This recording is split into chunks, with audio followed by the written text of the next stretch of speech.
So the purpose of this video is pretty straightforward. I just wanted to sit down and give a little brief overview of my personal content journey and then throw in a few tips here and there of some things that I think are helpful practically to maybe avoid some of the same mistakes that I made along the way.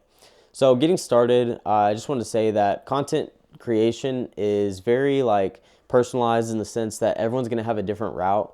I would say it's different than like a career like a doctor or something like that, where you're going to have to do the same schooling and go about the same experiences. Content is very broad in the sense that you can get experience in a variety of different situations, and one way is not necessarily the right way. It may work for someone and it may not work for someone else. So I want to share my journey. With that being said, just because I did it a certain way doesn't mean you need to do it that way, or won't have success if you go about it a different way than I did. But hopefully it can show you that there are multiple paths to get to where you might want to be in the future. So the first thing I want to say is my journey did not start with any sort of content creation in mind. I kind of stumbled upon it in high school, or actually outside of high school, in college. In high school, I had no idea that this was really even a content field, or a career field rather, that you could join or pursue. And I kind of just stumbled across it because of my love for sports and just wanting to be around the game. And so my journey kind of started doing like tech review, desk setup type of content. And so right here, I actually have an example of the things I used to make videos about. Just a little MagSafe portable battery charger. And at the time, I was just looking for ways to make money online. I saw all these like side hustles people were talking about, and I stumbled across Amazon Associates, which, if you haven't heard, it's just a way that Amazon creators can create content over like products listed. Then you share the link. So if you've ever watched a video and it says, the link to this product's in the bio, that creator is more than likely getting a small percent of commissions based on you buying that product through the link. So Amazon Associates was a kind of a way that I could branch out into the content creation space and learn ways to make money online. And so I will say it was a little bit of a rocky start. I had little to no experience with content creation, and so everything I was learning was kind of through YouTube videos and through trial and error. And some of those original videos I made were pretty rough. Like, honestly, I wanted to take them off of YouTube because they're kind of embarrassing. Just some of the videos I thought were, good enough to post back then. But that leads me to my first tip, and that's, you're never going to be perfect, so go ahead and just start. Like, honestly, if I would have waited to get my content to a spot where I thought it was perfect, then I would have never posted my first video and would have never progressed along the way.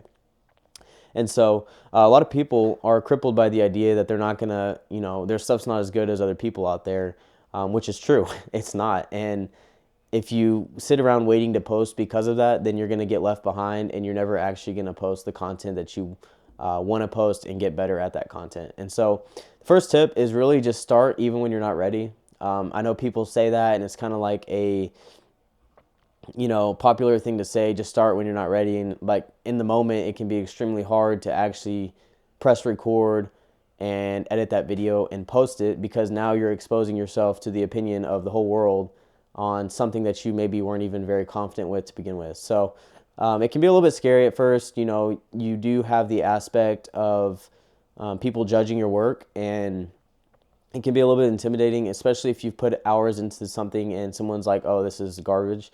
But at the same time, it can give you an idea of the things you need to work on and the things that you need to get better to get to the point where you're reaching the success levels that some of these people at these elite levels with elite performing content are getting. You start to see the things that they do well to get to that success point, and you see the areas in your own content where you need to grow. So I think it's important to start no matter where you're at. Everyone who is in this industry, the people at the very top, which I'm definitely not there, people there started at a base knowledge of zero at some point, whether that was when they were 10 years old or when they were 25. They all started somewhere, and we all have to start. And what you'll learn in this industry is that when you are working hard and trying to get better at your content, the general population of creators will be very supportive and very encouraging of people who are maybe further behind than they are, or even ahead. There's a lot of people out there who are willing to be kind and encouraging with your content and give you helpful tips. It's usually the people that don't create content that are negative. So really, if you can just control that aspect of it and not worry too much about what other people think, you're going to come a long way in a short amount of time. The next big tip, I would say, which kind of leads into my second stage of my personal journey, was branching out and finding new things I was interested in. And so at first, I was doing a lot of content, like I said, reviewing like the tech products. And while it's cool to receive, products for free in exchange for video, I realized pretty quick it wasn't super sustainable over time, because I was doing a lot of hours of videoing and unboxings and videos, but monetarily I wasn't really benefiting from any of it, and I was just getting a bunch of free products, most of which I never really used on a daily basis. So the idea of it was cool, but I kind of needed to transition into something that was a little bit more streamlined to make money and something I could really excel at.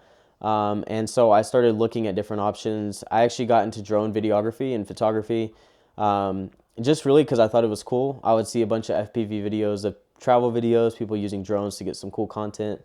So I went out and got a DJI Mini 2, learned how to use it, and it kind of started to get me thinking more along the lines of professional video, doing professional video skills and like cinematography, how to work a camera, how to adjust the settings to get them where you want to be. And so it kind of had me start thinking more like a cinematographer or videographer would think, rather than someone who was just recording videos on his phone. So I got a drone, learned how to use it, and then I was like, you know what? At the time, my brother was a senior in high school in football, and I thought it'd be cool to video his games and make some content with it and just kind of experiment and see what I could do. So I got a little Sony ZV-E10, used the kit lens. Total cost of it was about $700, I think. And so while that is expensive, I totally wouldn't do that if you weren't pretty dedicated to wanting to get better at this. But it's relatively cheap compared to the usual $5,000 to $10,000 setups you see, and that even myself that I use now. When you start, it's just not feasible to do that, and it's actually a waste, because you can have the best gear in the world, but if you don't know how to use it, you're really doing yourself a disservice and wasting a lot of money. So it was big for me to get that beginner camera and just really start to learn how to get the shots I wanted to get for the content I was trying to create. And so at the time, sport videography was something I was new to. I would see a ton of videos weekly that I wanted to try to replicate, and so I would do my own style of those videos, short form to try to go viral and get some content that performed well, but I would also do long form to try to tell the story of each game. And so what it taught me was how to get different angles of shots and go into a game knowing kind of what shots I would need to tell the story. I was able to use my drone to get some establishing shots before games and really start to increase my capabilities of where I was at. That leads me into my next point and stage of life, where I actually got an internship with Texas Tech Athletics in creative video. And for this, I would say it was important that I went into it with an open mind, knowing that I didn't have all the answers. I didn't know everything I needed to know to get a full-time job for sure. I learned a lot over that year and a half as an intern, but it also taught me that, I could use some of the skills I had learned, like being innovative and trying to find trends and find these things that performed well, and apply those to the new skills I was learning with my new job and actually within a creative video team. And so that's the big thing is you have a lot of kids in high school who are shooting high school games, and it is essential to go out there and get that experience and do that kind of thing. But it's also important to know when you join a professional staff, that there are going to be some guidelines and some things you need to do within that staff that may be different than how you did it when you were just on your own. So it's important to go in with that open mind, learn how to edit on different softwares, learn how to transfer the skills that you know and have that are valuable to who you are and your personal brand, and be able to implement those into a variety of situations so that you can be valuable to whatever team or program you want to work for. And so the next thing I did, I was an intern for a year and a half, but actually shortly before that, I forgot to mention, I started doing some personal vlog content on Instagram. And what I did was I did a video every day for 50 days, and it taught me a few things. The first thing was that consistency is super important, and some of that content wasn't that great, looking back on it, honestly. It was shot with the phone. I just videoed everything I did throughout the day, put a voiceover on it and some captions, and it actually at first did not do well at all. The first 10 to 15 videos got like 1,000 views, if that. And it became quite discouraging to work on something for 2 weeks straight and see little to no progress. But I think it was around the 15 to 20 day mark where one of my videos got a couple 100,000 views. And I started seeing it trickle down to all the other videos, and it kind of had like a snowball effect for my account. And so I went from a couple thousand followers to, I think, anywhere from 7 or 8,000, maybe up to 10,000 at that time. And so I saw some huge account growth just because I was being consistent over time and putting out quality videos, even though they may have not have been, the best of the best or even as high as some of these other people's quality is. It was still the best that I could do and consistent at the time, which I think the authenticity of that content and consistency just really helped me grow and kind of establish where I wanted to be in that space. And so as I transitioned into that internship, I started doing more sport videography related content, more like cinematic reels, short form content, and then even some long form recaps of some track meets. I think I did a softball tournament. I did some tennis matches, and then I also did some soccer games, stuff like that. So I really helped kind of broaden my skill set from just doing football or just doing basketball, the sports that I primarily enjoyed. And then also some of these other sports that have, some enjoyment of their own. I like softball because it is a lot more fast-paced sometimes than football can be. There's a lot of waiting in between plays, and softball stuff happens at a much faster pace. So it's kind of cool to just be in those different environments and learn how to get different style shots and edit different kind of videos, all within the umbrella of sports videography. But just don't go into it with a closed mindset that, I see these cool videos of football, so I'm just going to go into this internship thinking I can only shoot football. That's where kids get in some trouble because they are disappointed at first. They're like, well, all I want to do is shoot football, or all I want to do is shoot basketball. And you realize you have to work your way up into some of those positions, but there's also just a lot of creativity and a lot of talented videographers in these other sports that you can meet, network with, and the sports themselves are enjoyable as well. So don't be closed-minded going into it thinking you can only shoot football or only shoot basketball, because you shoot yourself in the foot, you limit your opportunities if you're only waiting around for that.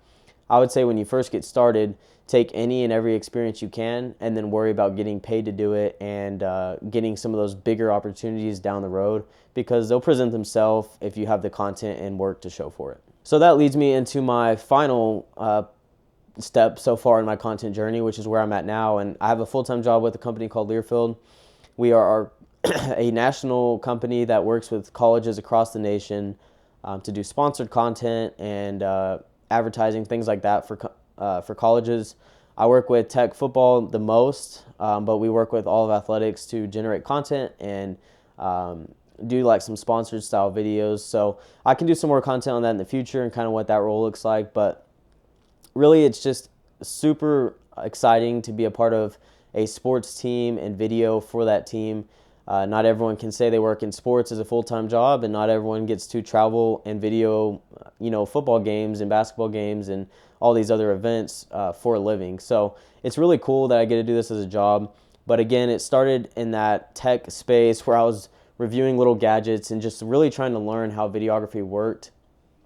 And then just through consistency, hard work, and the Lord helping direct my path, He kind of showed me just where I needed to be at the right time. And honestly, those things that opened up, I couldn't have foreseen them happening.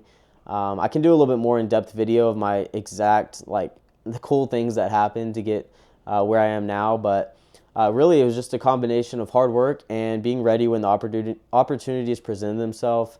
Of course, like I said at the beginning of the video, I am nowhere close to the top of the videography world. There are so many people that are so talented, and I really just see videos every day, and sometimes it makes me question, like, am I good enough to do this? Am I going to be able to do this in the future? But it makes me want to get better at what I do. It makes me want to continue improving my own skill set, and just being encouraging to people that are maybe not as far along as I am, but also looking ahead and seeing the people that are further along than me and trying to learn from them. So we're all kind of on a different spot on the scale of where we're at in our career. And my biggest encouragement would be get started even if you're not ready, because the time's not going to be in the future where you're more ready and, now I can create content.